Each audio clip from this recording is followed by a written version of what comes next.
you need a treatment. Both the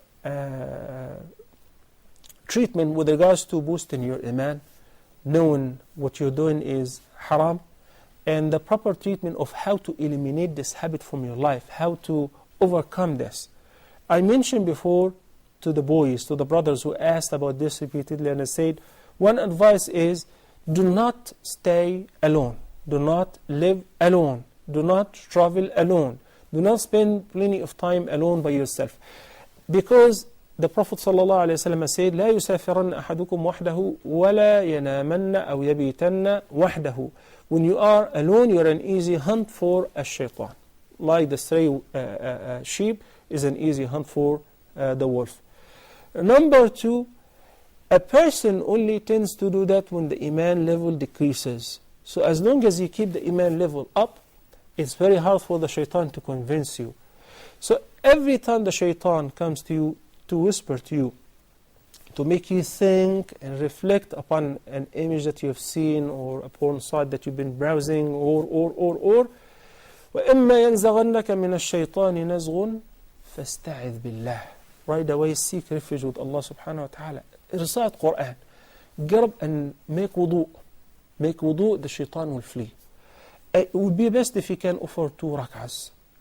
Then open the Quran and recite as much Quran as you can. Or make istighfar. Or simply put your sneakers on, step out and walk or jog. Or if you have an exercise room, do some physical exercise so that it will exhaust you.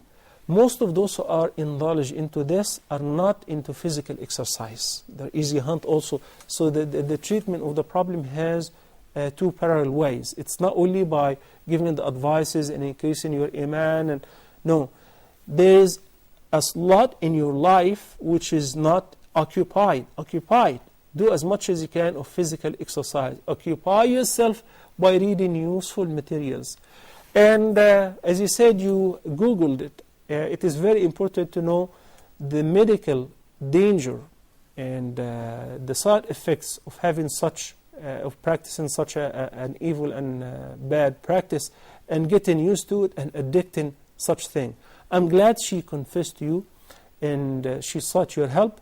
Every once in a while when you find a useful material, an audio or video or written material, print it, copy it and give it to her. We need to work on increasing the level of iman. Stay together as much as you can. Do not stay by yourself. If you know that whenever you are by yourself, the shaitan whispers to you, so defeat the shaitan by always keeping yourself in a good company. Maintain the regular prayer on time and pray nawafil as much as you can. And the best advice before the end of the program, frequent fasting. I know that in London you get to fast like for over 20 hours because the Maghrib time is very late and the Fajr is very early. May Allah help you guys. I just returned and I found it very difficult, but may Allah give you help.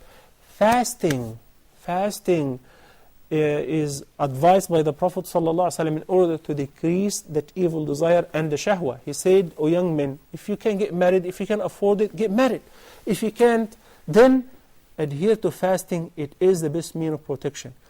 If I were you, I would speak to my dad or to my mom that I want to get married. 18 is a marriageable age. I understand that in London, in the UK, 16 is the legal age of marriage. So if there is a good person, a good candidate, speak to the imam, speak to your family members, get married. That is the ultimate solution to this problem. And hopefully, inshallah, I hope inshallah one day we'll invite a psychiatrist in order also to handle this from a psychiatric point of view.